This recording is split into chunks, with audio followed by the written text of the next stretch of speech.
The halls of Congress erupted this week when a sitting congressman methodically exposed glaring gaps in one of the most scrutinized investigations in modern history. What started as routine congressional oversight quickly transformed into a masterclass in how to pierce through bureaucratic stonewalling. When FBI Director Kash Patel sat down to face questions about the Jeffrey Epstein files, he probably expected the usual political theater. Instead, he encountered surgical precision that left audiences questioning everything they thought they knew about transparency in federal investigations. The exchange you're about to witness reveals far more than just evasive answers. It exposes the uncomfortable reality of what happens when campaign promises meet bureaucratic complexity. Understanding this explosive testimony requires context about both the investigation itself and the political dynamics surrounding it. Jeffrey Epstein's 2019 arrest sent shockwaves through elite circles worldwide, not just because of the charges against him, but because of the sprawling network of powerful individuals in his orbit. When FBI agents raided his Manhattan mansion in July 2019, they discovered what prosecutors described as a, quote, vast trove of evidence, including hundreds of explicit photographs stored in a locked safe. The New York Times reported at the time that agents found a, quote, collection of lewd photographs of girls secured within the financier's Upper East Side residence. This wasn't just any collection. Federal prosecutors argued these materials formed the backbone of what they characterized as an extensive sex trafficking operation spanning decades. The investigation took on new political dimensions when Donald Trump returned to office, appointing Kash Patel as FBI director. Patel had previously served in various Trump administration roles and was known for his fierce loyalty to the former president. During his confirmation hearings, Patel made sweeping promises about transparency, particularly regarding the Epstein files. He pledged to release what he called the full truth about the investigation, suggesting that previous administrations had deliberately concealed information from the public. These promises resonated with Trump supporters who believed establishment figures were protecting powerful predators, while simultaneously raising concerns among Democrats about potential political interference in ongoing investigations. Representative Ted Lieu approached his questioning with the methodical precision of a seasoned prosecutor building a case brick by brick. Rather than beginning with dramatic accusations or partisan grandstanding, Lieu established a foundation of undisputed facts. He confirmed that FBI agents had indeed searched Epstein's Manhattan residence in 2019, that they had discovered a locked safe, and that this safe contained explicit photographs of young women. Each confirmation came reluctantly from Director Patel, who repeatedly claimed he didn't have the catalog of evidence in front of him, a response that would become increasingly problematic as the questioning intensified. The atmosphere in the hearing room shifted dramatically when Lieu introduced testimony from author Michael Wolff, who had conducted extensive interviews with Epstein before his death. Wolff's account, presented via video clip during the hearing, described a chilling encounter where Epstein allegedly showed him Polaroid photographs stored in his safe. According to Wolff's testimony, these weren't random images. They specifically depicted Donald Trump with young women of uncertain age at Epstein's Palm Beach property, where federal prosecutors later alleged much of the abuse occurred. Wolff describes seeing approximately a dozen photographs, with 3 that remained vivid in his memory, 2 showing topless young women sitting on Trump's lap, and a third depicting what appeared to be a compromising situation. This wasn't hearsay or speculation. This was sworn testimony from a journalist who claimed direct firsthand knowledge of potentially explosive evidence. The implications were staggering, yet Patel's responses remained frustratingly evasive.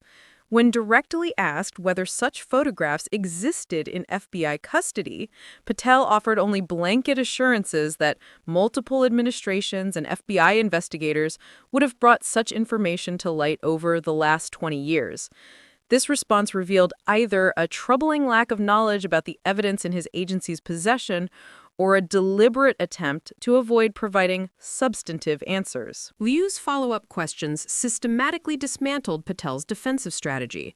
The congressman pointed out a glaring flaw in the FBI director's reasoning by referencing the creepy birthday message that Donald Trump had written to Jeffrey Epstein. This message, which had been extensively reported by the Wall Street Journal, only came to congressional attention after the Epstein estate voluntarily provided it, not because of any FBI investigation or disclosure. If such a relatively innocuous communication could remain hidden for years before surfacing, Liu argued, what about potentially more damaging evidence? This line of questioning exposed a fundamental problem with Patel's blanket assurances. The FBI director was essentially arguing that the absence of evidence in public view proved the evidence didn't exist, a logical fallacy that became increasingly apparent as Liu pressed further. When asked whether the FBI had interviewed Michael Wolff about his claims, Patel admitted he didn't know. When asked whether the Bureau had subpoenaed any recordings or additional materials that Wolff might possess, Patel again claimed ignorance. For someone who had promised unprecedented transparency about the Epstein investigation, the nation's top law enforcement officer seemed remarkably uninformed about basic investigative steps.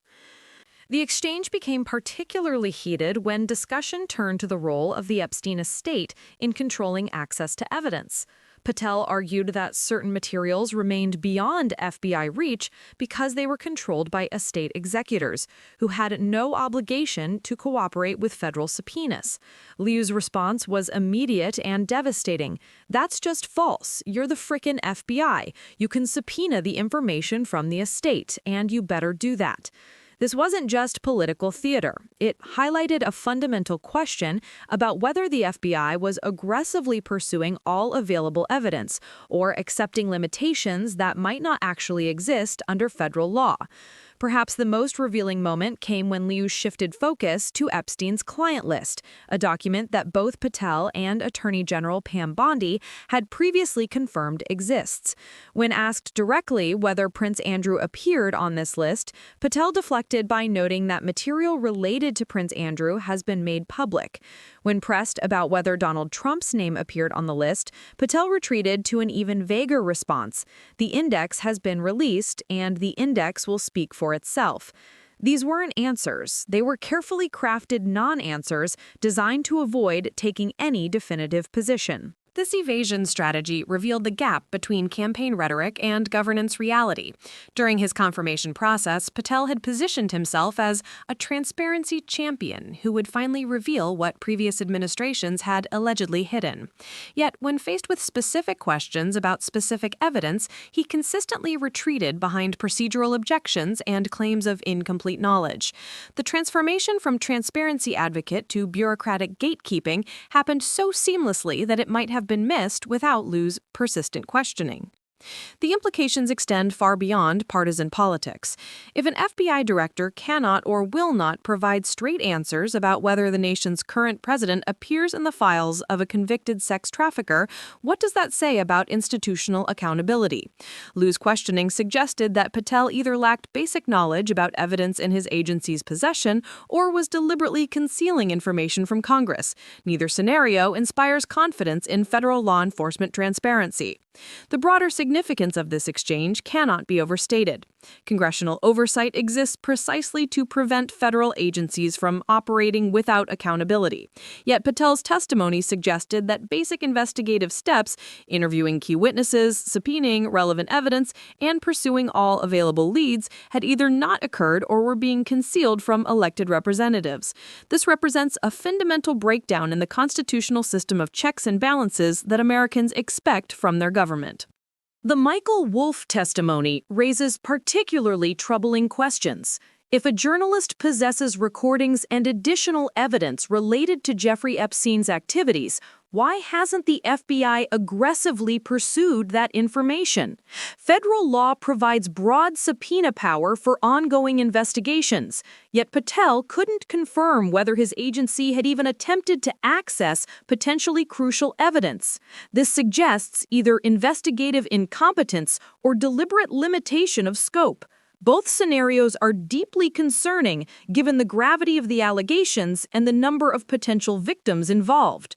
Furthermore, the estate cooperation argument reveals a disturbing pattern of accepting limitations rather than testing legal boundaries. Federal prosecutors routinely challenge estate claims and seek judicial intervention when evidence is at stake.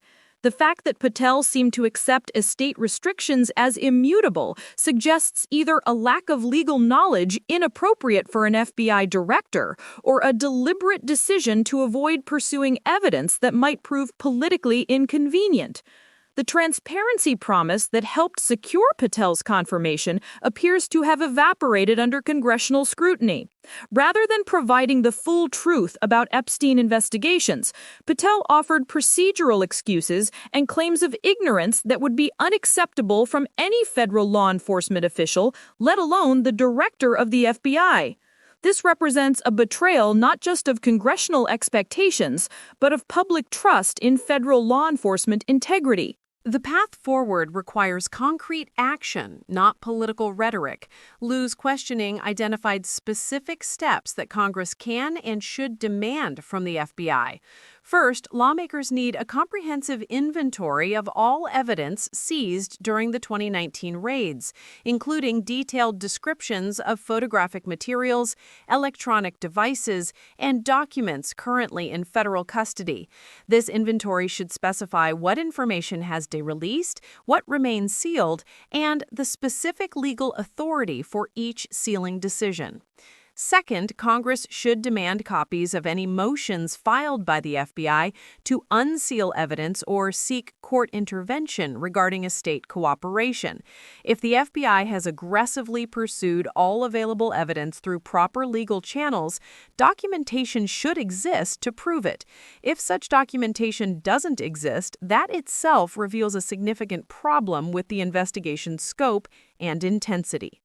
Third, the FBI must provide a clear statement about whether it has interviewed journalists, authors, or other individuals who claim knowledge of additional evidence.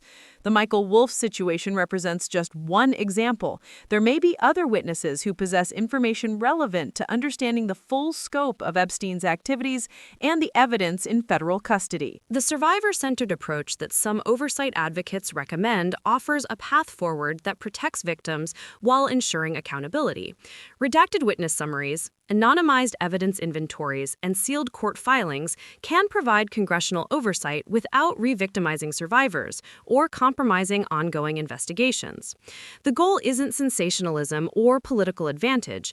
It's ensuring that federal law enforcement agencies fulfill their constitutional obligations under proper legislative oversight. What audiences witnessed during this congressional hearing represents more than partisan political theater. Ted Lieu's systematic questioning exposed fundamental gaps between transparency promises and bureaucratic reality, between campaign rhetoric and governance performance. The implications extend far beyond the Epstein investigation itself. They touch on core questions about federal law enforcement accountability, congressional oversight effectiveness, and public trust in government institutions. The evasive responses from FBI Director Patel suggest that Americans may not be getting the full truth about one of the most significant criminal investigations in recent memory. Whether this reflects deliberate concealment, investigative incompetence, or inappropriate political considerations remains unclear. What is clear is that the promises of unprecedented transparency that helped secure Patel's confirmation have not materialized in the face of specific congressional questioning. The Michael Wolff testimony, in particular, raises questions that demand answers. If credible witnesses possess evidence relevant to understanding Jeffrey Epstein's activities and the individuals in his orbit, federal law enforcement has an obligation to pursue that evidence aggressively. The fact that Patel couldn't confirm whether basic investigative steps had been taken suggests either a troubling lack of knowledge about his own agency's activities or a deliberate effort to limit the scope of congressional oversight. Moving forward, this hearing should serve as a wake-up call for anyone who believes in government accountability. Congressional oversight only works when federal officials provide honest, complete answers to legitimate questions. When FBI directors retreat behind procedural objections and claims of ignorance, the entire system of checks and balances breaks down. Americans deserve better from their federal law enforcement agencies, and Congress has both the authority and the obligation to demand it. The fight for transparency and accountability doesn't end with congressional hearings. It requires sustained public engagement and pressure. Citizens who want genuine answers about the Epstein investigation should contact their representatives and demand specific action. Ask for the evidence inventories, court filings, and investigative documentation that would prove whether the FBI has truly pursued all available leads. Support oversight that protects victims while ensuring accountability, and reject political excuses that prioritize party loyalty over public justice.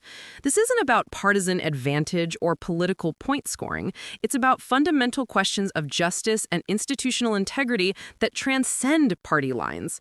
The victims of Jeffrey Epstein's alleged crimes deserve thorough investigations that follow evidence wherever it leads, not bureaucratic stonewalling that protects powerful interests.